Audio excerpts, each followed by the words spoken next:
அனைவருக்கும் இனிய மாலை வணக்கம். தேசிய மகளிர் ஜோதிட கூட்டமைப்பு சார்பாக நடைபெற்று வரும் ஜோதிட நட்சத்திர சுடர்மணி நிகழ்வுக்கு வருகை புரிந்திருக்கும் அனைத்து ஜோதிட குருமார்களையும், அனைத்து ஜோதிட வல்லுநர்களையும் மற்றும் ஜோதிட ஆர்வலர்களையும் வரவேற்பதில் பெருமகிழ்ச்சி அடைகின்றேன். நிகழ்ச்சியின் முதலாவதாக கடவுள் வாழ்த்து. கடவுள் வாழ்த்தை பாட ஜோதிட கணேசன் ஐயா அவர்களை அன்புடன் அழைக்கின்றேன். வணக்கம், அனைவருக்கும் வணக்கம். ஓம் கஜானனம் பூத கணாபிஷேவிதம் கவித்த ஜம்போ பலசார பட்சிதம் உமாசுதம் சோக விநாச காரணம் நமாமி விக்னேஸ்வர பாத பங்கஜம் அனன்யாம் சிந்தையே தோமாம் யோகச்சேகம் மகான்மியம் பரித்ராணாய சாதுனா விநாசாய சதுக்கிருத தர்ம சம்ஸ்தாய நாத ஸ்தன்னா ஸ்துதிலே கோரே சுஜவியாதி சுஜவர்த்தமான சங்கீத நாராயணம் சப்த மாத்திரம் விமித்தி துக்கா சுயினோபவந்து. ஓம் நன்றி. நன்றி நன்றி. வணக்கம் ஐயா. நிகழ்ச்சியின் அடுத்ததாக ஜோதிட டிப்ஸ், தினம் ஒரு ஜோதிட டிப்ஸ் என்ற தலைப்பில் இன்று நம்மிடையே நமது தேசிய மகளிர் ஜோதிட கூட்டமைப்பின் ஆலோசகராக இருக்கக்கூடிய தனம் தண்டபாணி ஐயா அவர்களை, திருப்பூரை சேர்ந்த ஐயா அவர்களை அன்புடன் அழைக்கின்றேன். வணக்கம், அனைவருக்கும் அநேக நமஸ்காரம். தேசிய மகளிர் ஜோதிட கூட்டமைப்பு நட்சத்திர சுடமணி நிகழ்ச்சியில் நாளொரு ஜோதிட டிப்ஸ். இன்றைய டிப்ஸ்: குலதெய்வம் தெரியாதவர்கள் தங்கள் பகுதியில் உள்ள கன்னிமார் தெய்வம் வழிபட தடைகள் நீங்கும். மேலும் செய்வினை கண் திருஷ்டி நீங்க காலபைரவரை தினமும் வழிபட்டு திருநீரை பூசி வர செய்வினைகள் கண் திருஷ்டி அண்டாது. நன்றி, வணக்கம். வணக்கம் ஐயா. வணக்கம். அடுத்ததாக வரவேற்புரை. ஒவ்வொரு நாளும் ஜோதிட நட்சத்திர சுடர்மணி நிகழ்வில் சிறப்புரையாற்ற ஜோதிட குருமார்கள் இங்கு வந்து வருகை புரிந்து தங்களுடைய சிறப்புரை ஆற்றிக் கொண்டிருக்கிறார்கள். அந்த வகையில் இன்று நம்மிடையே ஜோதிடர் சேலத்தை சேர்ந்த பூங்கொடி அம்மையார் அவர்கள் வருகை புரிந்திருக்கிறார்கள். இவர்கள் தங்களுடைய சிறப்புரை ஆற்ற வரவேற்பதற்கு முன்பாக அவரை பற்றிய சிறு உரையை இங்கு வந்து பதிவிட இருக்கிறேன். அதாவது, இவருடைய தாயாரின் பெயர் ஆனந்தாயி அம்மா அவர்கள் ஆவார்கள். இவருடைய தந்தையார் பெயர் சின்னத்தம்பி கவுண்டர் ஐயா அவர்கள் ஆவார்கள். இவருடைய குரு என்று பார்க்க போனால் எல்லாத்துக்கும் ஆதி மூலமாக இருக்கக்கூடிய சிவபெருமான் ஆகிய இறைவன் சிவனே இவருடைய ஆதியான முதலான குருவாக அவர் வழிபட்டு தன்னுடைய பயணத்தை தொடர்ந்து கொண்டிருக்கிறார். அது மட்டுமல்லாது ஸ்ரீஹரி ஜோதிட வித்யாலயாவின் குருநாதர் பொன் சரவணன் ஐயாவிடம் குருகுல கல்வியாக ஜோதிடம் பயின்று சிறப்பு பெற்றுள்ளார். மற்றும் ஜோதிடத்தில் பல்வேறு குருமார்களிடம் இருந்து ஜோதிட சூட்சமங்களை கற்று தேர்ந்து தன்னுடைய பயணத்தை தொடர்ந்து செய்து கொண்டிருக்கிறார். ஆன்மீகம், மாந்திரீகம் மற்றும் பாரம்பரிய ஜோதிடத்திலும் சிறப்பு பெற்று மக்களுக்கும் சேவைகளை செய்து கொண்டிருக்கிறார். அது மட்டுமல்லாது பஞ்சாட்சர ஜோதிடம் என்ற ஜோதிட நிலையத்தை நிறுவி அதன் மூலமாகவும் தன்னுடைய சேவை பணியை செய்து கொண்டு வருகிறார்.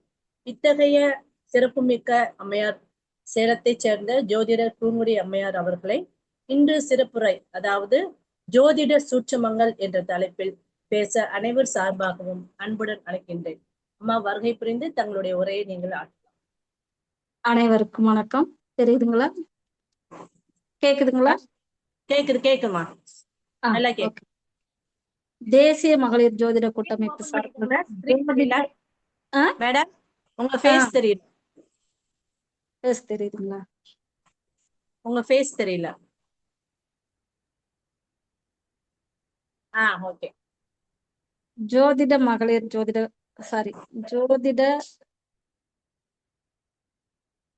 தேசிய மகளிர் ஜோதிட கூட்டமைப்பு சார்பாக சுடர்மணி என்ற இந்த நிகழ்வுக்காக இந்த வாரம் என்னை அழைத்திருக்கிறார்கள். அவர்களுக்கு நன்றியும் வணக்கத்தையும் தெரிவித்துக் கொள்கிறேன். மேடம், மறுபடியும் ஸ்கிரீன் ஆஃப் ஆயிடுச்சு. உங்க ஃபேஸ் தெரியல. ஆஃப் ஆயிடுதுங்களா? தான் தெரியுது. ஆஃப் ஆயிடுதுங்க தானாவே, ஆட்டோமேட்டிக்கா.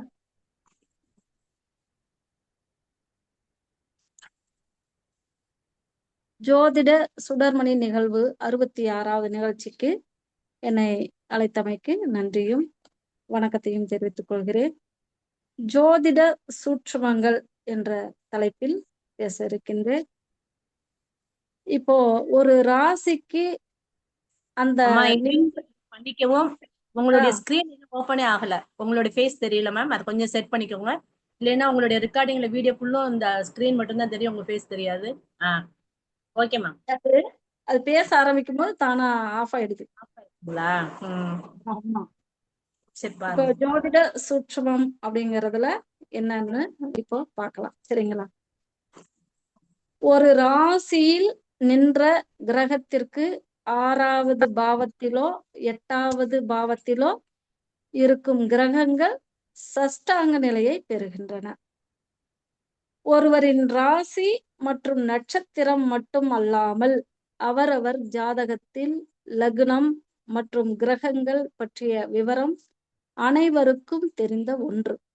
நாம் இன்று ஒரு படி மேலே சென்று ஜாதகத்தில் உள்ள ஸ்தான பலம், பாவத்தின் சுபத்தன்மை, கிரக பலம், அவற்றோடு பலவீனம் மற்றும் ஒரு சில ஜோதிட வார்த்தைகளின் சொல் விளக்கத்தையும் நாம இப்போ தெரிந்து கொள்ளலாம். ஒரு ஜாதக கட்டத்தில் லக்னம், ராசி, அவற்றோடு அந்த சாரநாதனின் சூட்சும பலம், பலவீனம் தெரிய வேண்டும் முதலில். அதன் மூலம் ஜாதகர் பற்றிய முழு விவரங்கள், அதாவது அவரவர் கௌரவம், உடல் அமைப்பு, நிறம், குணாதிசயங்கள், இஷ்ட தெய்வம், குலதெய்வம், ஜாதகரின் திறமை, உழைப்பு, விருப்பம் என்று பல்வேறு விஷயங்களை அறிந்து கொள்ளலாம் நம்மளுடைய ஜாதகத்துல. இது தவிர ஜாதக கட்டத்தில் உள்ள பாவங்கள் மற்றும் கிரகங்களின் பலம், பலவீனம் அனைத்தும் பாவகாரகத்துவம் மற்றும் கிரக காரகத்துவம் மூலம் தெரிந்து கொள்ளலாம். சுப அசுப பலன்களின் செயல்களை தசாபுத்தி காலத்தில் செயல்படும், அதோடு கோச்சாரமும் துணை செய்யும். இந்த அடிப்படை முறையில் ஜாதகம் கணிக்க முக்கிய உயிர் நாடியான லக்னம், பலம் மற்றும் பலவீனம் காண நாம தெரிந்து கொள்ள வேண்டும். ஜோதிடத்தில் சூட்சும முறைப்படி ஒரு கிரகம் பூமிக்கு அருகில் இருக்கும் போது கிரகங்களுக்கு ஒளிக்கதிர் கூடுதலால் கிடைப்பதால் உச்சம் எனவும், அதற்கு எதிர்கோண தூரத்தில் இருக்கும் போது நீச்சம் எனவும் வகைப்படுத்தப்பட்டுள்ளது. கிரகங்கள் உச்சம் பெற்றால் 100% பலமும், மூலத்திரிகோணம் மூலத்திரிகோணம் ஒரு கிரகம் பெற்றால் 75% என்றும், ஆட்சி பெற்றால் ஒரு கிரகம் ஆட்சி பெற்றால் 50% என்றும் நாம எடுத்துக்கொள்ளணும். நட்பு என்றால் 25% மட்டுமே நமக்கு பலம் பெறும் என்று முறையாக வரிசைப்படுத்தியுள்ளார்கள். உச்சம், நீச்சம், மூலத்திரிகோணம், பாகையின் அளவுகள் மாறுபடும். எடுத்துக்காட்டாக மூலத்திரிகோண வீடுகள் ஆட்சி பெற்ற கிரகங்களை விட வலு அதிகம் கொண்டது. இவற்றில் நீச்சமோ தோஷமோ பகையோ பெற்றால் பலமற்ற நிலை ஆகும். இதனோடு ஆற்றல் பெற்ற கிரகங்கள் அஸ்தங்கம், பாதகாதிபதி தொடர்பு அல்லது மறைவு ஸ்தானத்தில் 6, 8, 12 அதாவது 6, 8, 12 மறையக்கூடாது. குருஸ்தானங்கள் வலுப்பெறும் பொழுது அவற்றோடு ஜாதகருக்கு தசை நடைபெறும் பொழுது கடன், நோய், இழப்பு, தோல்வி, துக்கம் போன்றவற்றை எதிர்கொள்ளும் நேரமாகவும் அமைந்துவிடும். இப்போ ஜாதகரின் லக்னத்திற்கு ஏற்ப அசுப கிரகங்கள் மறைவு பெற்றால் ஒருவித நன்மை என்றும் கூறலாம். இவற்றிலும் ஒரு கிரகத்தை வைத்து மட்டும் பலன் சொல்லிவிட முடியாது. அதனோடு கைகோர்த்து நிற்கும் கிரகங்களின் தொடர்பையும் பார்த்து நாம பலன்களை சொல்ல முடியும்.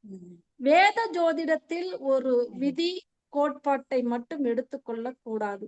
பல விதிகளுடன் கூடிய சூட்சுமங்களையும் பார்த்து பலன் உரைத்தல் மிகவும் நன்று.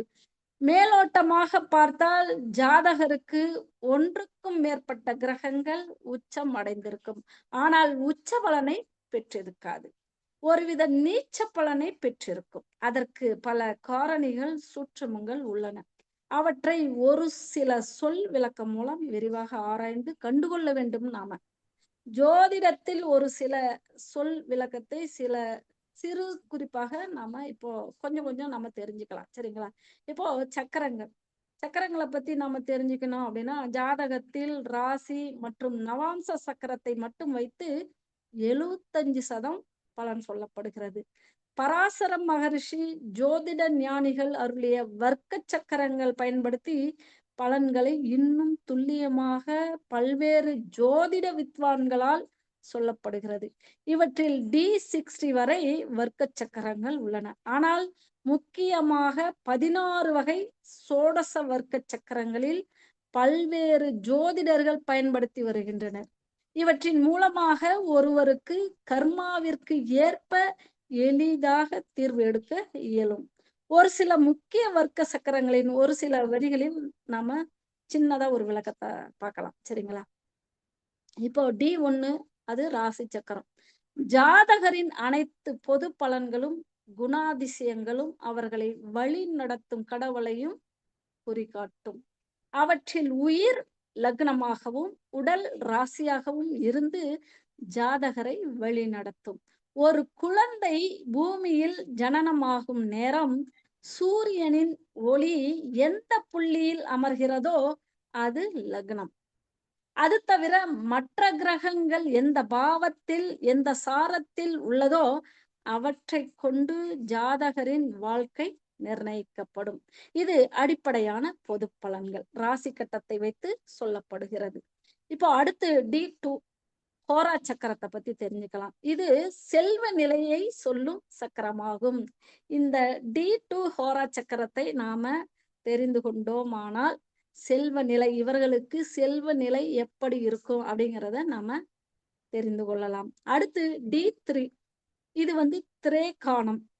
சகோதரன் பற்றிய விவரம், அங்க அடையாளம் மற்றும் நோய் விவரங்கள் பற்றி சொல்லும் சக்கரம் D3. அடுத்தது D4 இது சதுர்த்தாம்சம். வீடு, சொத்துக்கள் மற்றும் அதிர்ஷ்டம் பற்றிய துல்லியத்தை சொல்லுவது இந்த சதுர்த்தாம்சம். அடுத்து D5 பஞ்சமாம்சம். இது புகழ், அதிகாரம், பூர்வ புண்ணியம் விவரிக்கும் சக்கரமாகும். இதையும் நாம தெரிந்து கொள்ள வேண்டும். அடுத்து D6 இதெல்லாமே நமக்கு கொடுக்கப்பட்ட ஒரு சூட்சமங்கள். இதெல்லாம் நம்ம தெரிஞ்சுக்கிட்டு ஒரு பலன்களை எடுக்கும் போது நமக்கு சரியான பலன்களை சொல்ல வாய்ப்பு வரும். அடுத்து D6 சஷ்டியாம்சம்னு சொல்றது உடல் நலம் மற்றும் நோய்களை குறிக்காட்டும். இத நாம ஒரு நோய் கண்டுபிடிக்கணும்னா இந்த சஷ்டி அம்சத்துல நாம கண்டுபிடிக்கலாம். அடுத்து D7 சப்தமாம்சம். குழந்தைகள் பேரன்கள் பற்றி அறிய உதவும் சக்கரம் D7. சரிங்களா? அடுத்து D8 அஷ்டாம்சம். எதிர்பாராமல் உண்டாகும் துன்பங்கள், திடீர் மாரகம், ஆயுள் என்று இந்த அஷ்டாம்சத்தில் கணிக்கலாம். இதை வைத்து நாம ஆயுளை கணிக்க முடியும். அடுத்தது D9 நவாம்சம். ஜாதகம் கணிக்க இது முக்கிய சக்கரம். வாழ்க்கை துணை பற்றிய விளக்கம், திருமணத்திற்கு பின்பு உள்ள பொறுப்புகள், சிந்தனை, எதிர் நபரோடு தொடர்பு மற்றும் கூட்டு என்று அடுக்கி கொண்டு போகலாம். ஒரு ராசி கட்டத்தில் உள்ள கிரகங்களின் பலம் மற்றும் பலவீனத்தை நவாம்சத்தில் நாம் காணலாம். அடுத்தது D10 தசாம்சம். எந்த மாதிரி தொழில் உயர்வு தரும் என்றும் சமூக சேவை செயல்பாடுகள் அனைத்தும் சொல்லும் தசாம்சம் சக்கரம். தற்பொழுது இந்த காலகட்டத்திற்கு முக்கியமான ஒன்று, இன்னும் ஆழமாக பல்வேறு சக்கரங்கள் உள்ளன. D11 ருத்ராம்சம் கர்மா மூலமான, அதாவது D11 ருத்ராம்சம்னு சொல்றது இது கர்மா மூலமான அழிவு, மரணம் இதெல்லாம் சொல்லக்கூடியது. அடுத்தது D12 துவதசாம்சம், அதாவது பெற்றோர் மற்றும் முன்னோர்கள் தொடர்பான உறவுகள் பற்றி நாம இதுல தெரிந்து கொள்ளலாம். D16 சோடசாம்சம்னு சொல்லுவாங்க. அதாவது மகிழ்ச்சி, வாகன சுகம், பரம்பரை நோய்கள் பற்றி நாம இதுல தெரிஞ்சுக்கலாம். அடுத்தது D20 விம்சாம்சம் அப்படின்னு சொல்றது, அதாவது பக்தி, ஆற்றல், வீரியம், பலம் இவற்றை குறிக்க இன்னும் பல்வேறு சக்கரங்களின் மூலம் நாம நிறைய விஷயங்களை நாம தெரிந்து கொள்ளலாம். ஜாதகரின் அனைத்தும் சேர்த்து வைத்த கர்மாக்களையும் அறியலாம் என்று ஜோதிட சாஸ்திரங்களில் சொல்லப்படுகிறது. இது அனைத்துமே இந்த D20 வரை நாம பார்த்தோம். அடுத்து சந்திர லக்னத்தை பத்தி நாம தெரிஞ்சுக்கலாம். தயவு செய்து குழுவில் உள்ளவர்கள் மியூட் போட்டுக் கொள்ளவும். மேம்க்கு டிஸ்டர்ப் பண்ணாதீங்க, மியூட் போட்டுக் கொள்ளுங்க. சாம்சங். அடுத்து சந்திர லக்னம். இது சந்திரன் நின்ற ராசியை லக்னமாக பாவித்து பலன் சொல்லுவது. இது ஜாதகம் இல்லாதவர்களுக்கு பிரசன்ன ஜோதிட முறைப்படியும் நாம சொல்லப்படும் ஒரு முறையாகும். அடுத்து பரிவர்த்தனை. இது எல்லாமே ஒரு சூட்சுமங்கள். எல்லாத்தையுமே நாம பார்த்து சொல்லும் போது பலன்கள் 100-150% கரெக்டா இருக்கும். அடுத்து பரிவர்த்தனை. இது வணிக முறையில் பார்த்தால் பரிவர்த்தனை என்றால் ஒன்றை கொடுத்து இன்னொன்று வாங்கிக் கொள்வது. அந்த முறையில் ஜோதிடத்தில் பரிவர்த்தனை பெற 2 கிரகங்கள் 2 பாவங்கள் அவசியம்.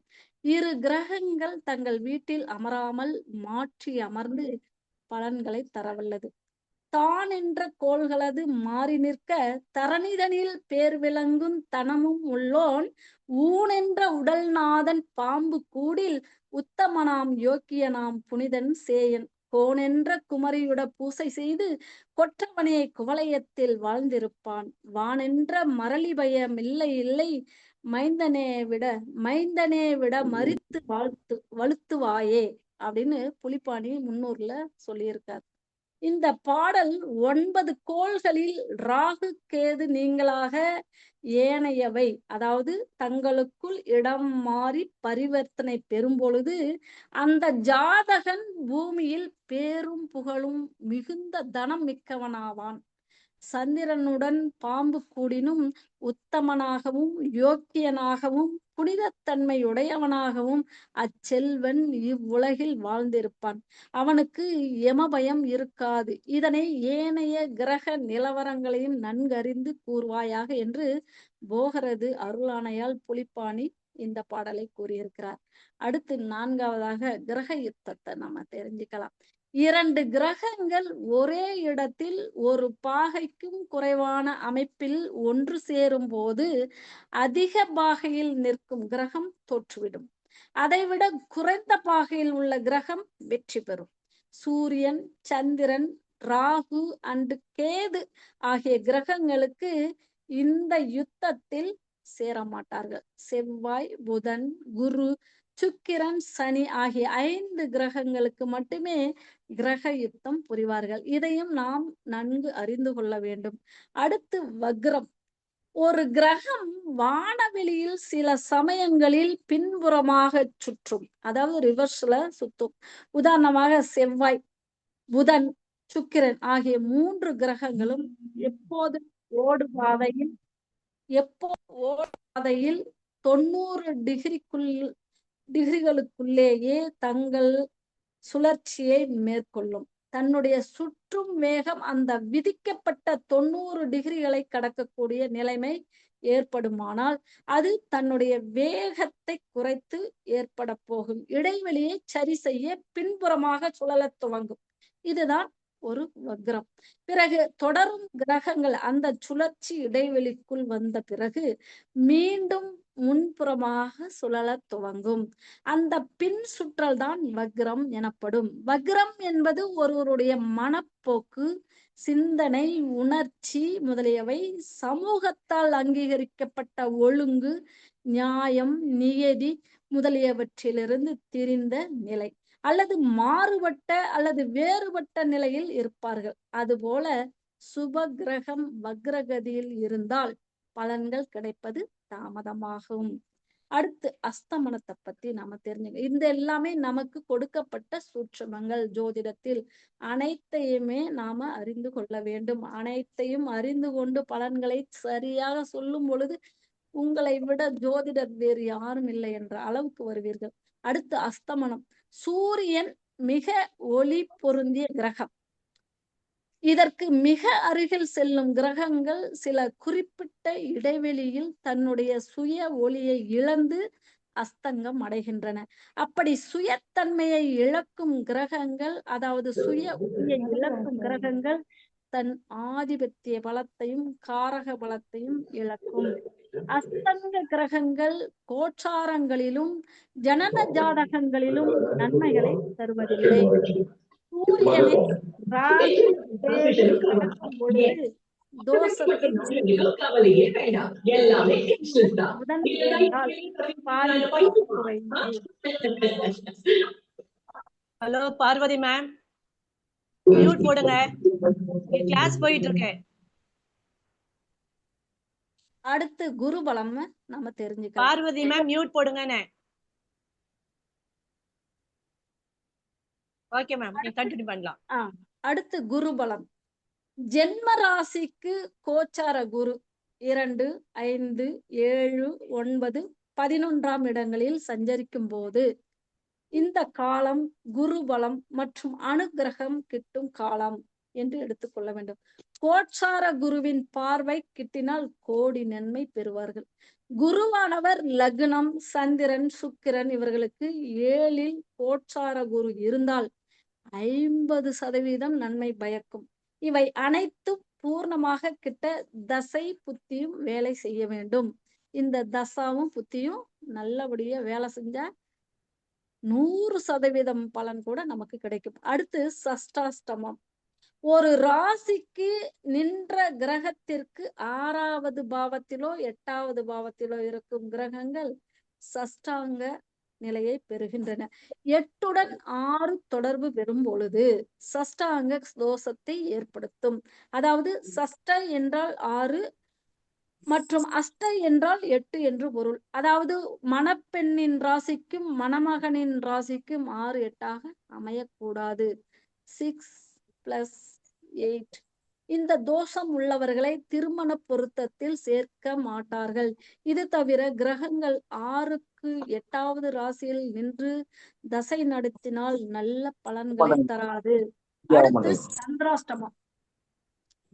இந்த சந்திராஷ்டமம் ஜென்ம ராசியிலிருந்து சந்திரன் அஷ்டமத்தில், அதாவது 16வது நட்சத்திரத்தில் சஞ்சரிக்கும் காலம் சந்திராஷ்டமம் ஆகும்.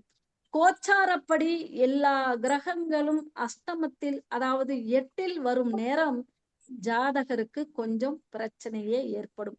ஆனால் சந்திரன் பயணிக்கும் காலம் குறுகிய நாள்கள் என்பதால் ஜாதகரின் பாதிப்பு ஓரிரு நாள்கள் மட்டும் இருக்கும். சந்திர பலம் மற்றும் அஷ்டம பலன்கள் கட்டாயம் திருமண பொருத்தத்தில் பார்க்கப்பட வேண்டும். முக்கியமாக அமாவாசையில் பிறந்தவருக்கு சந்திராஷ்டமம் அவ்வளவாக துன்பம் தராது. இது ஒரு சூட்சும விதியாகும். இதை அனைவரும் தெரிந்து கொள்ள வேண்டும்.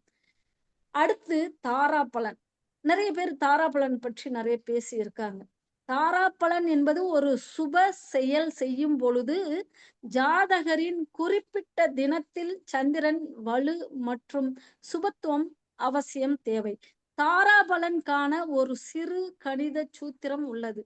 ஜாதகரின் ஜென்ம நட்சத்திரத்திலிருந்து திருமணம், சுப நிகழ்வு அல்லது புது விஷயம் துவங்கும் அன்றைய நட்சத்திரம் வரை எண்ணி வரும் எண் 1, 2, 3, 4, 5, 6, 7, 8, 9 வரை உள்ள பலன்களுக்கு ஏற்ப கொடுக்கப்பட்டுள்ளது இந்த தாராபலன் என்னும்.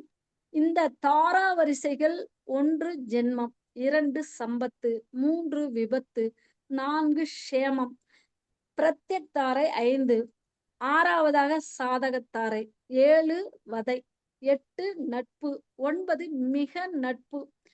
9க்கு மேல் வந்தால் 9ஆல் வகுக்க வரும் மீதியை கொண்டு பலன்களை நாம காண வேண்டும். 1, 3, 5, 7 எண் உள்ள நட்சத்திரங்கள் ஜாதகருக்கு அசுப பலன்களை தரவல்லது.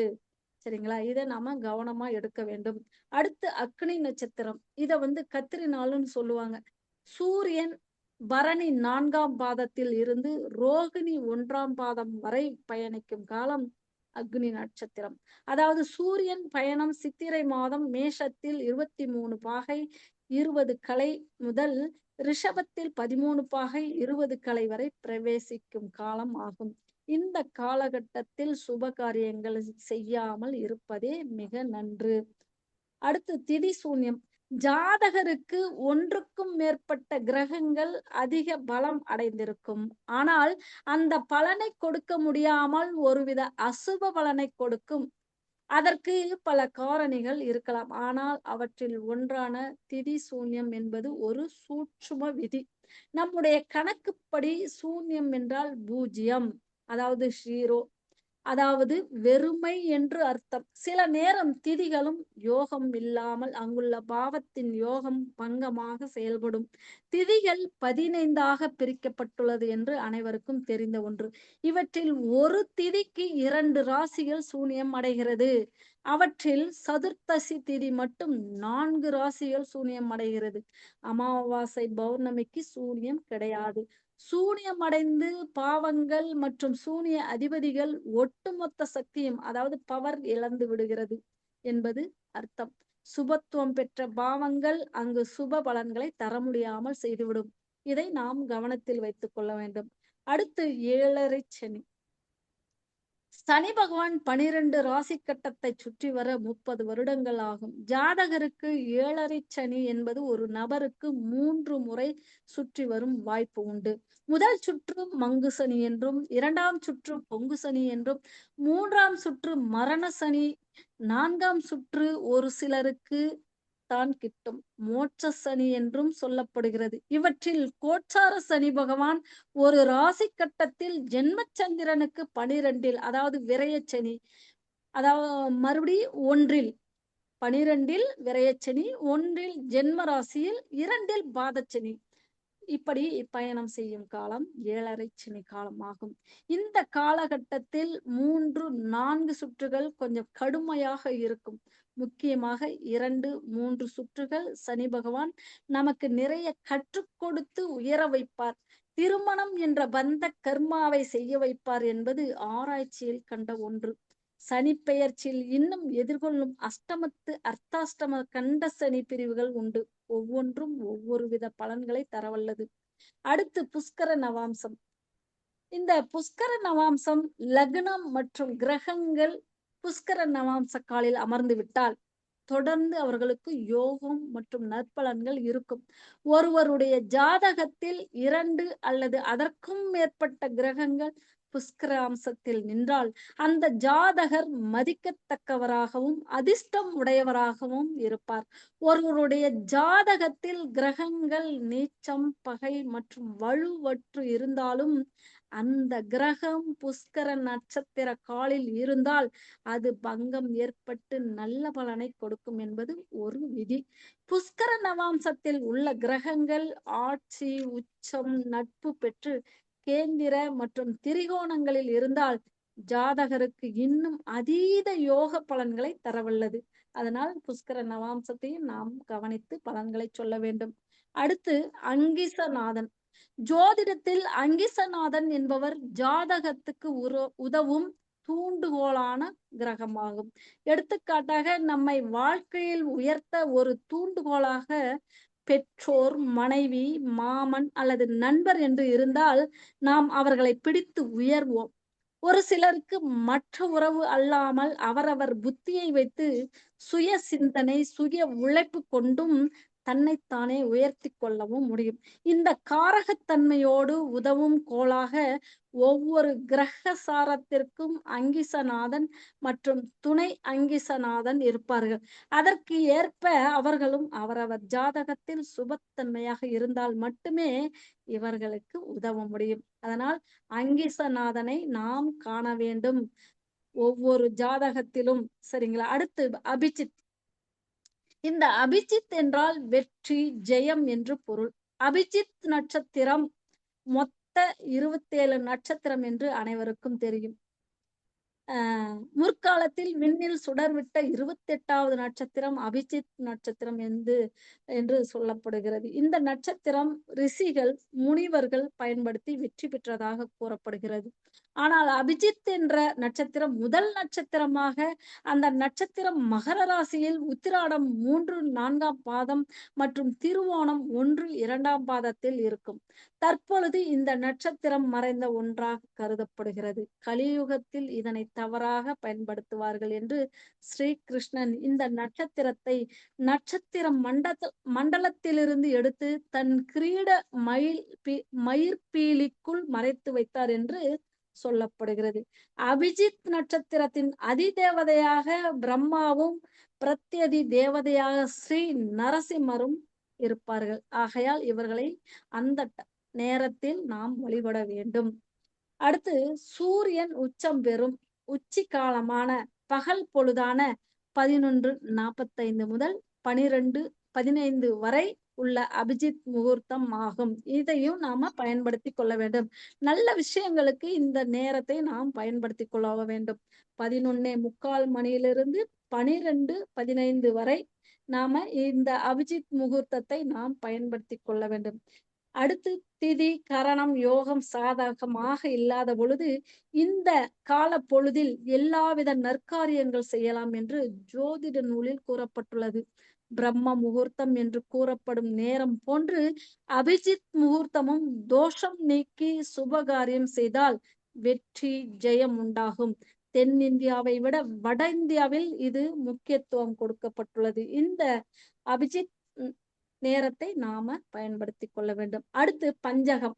பஞ்சகம் என்பது முகூர்த்தம் மற்றும் சுபகாரியம் நடத்த நேரத்தை குறிக்கும் ஒரு கணக்கீடாகும். இந்த நேரத்தை குறிக்கும் ஒரு கணக்கீடாகும். திதி, கிழமை, நட்சத்திரம், லக்னம் ஆகியவை வைத்து பஞ்சகம் பார்த்து சுப நிகழ்வை குறித்து தர வேண்டும். பஞ்சகம் சரியில்லை என்றால் அன்று சுபகாரியம் செய்யக்கூடாது. இதை நாம் அறிந்து கொள்ள வேண்டும். அடுத்து சட்பலம். இந்த சட்பலம் என்பது 6 வகை பலமாகும்.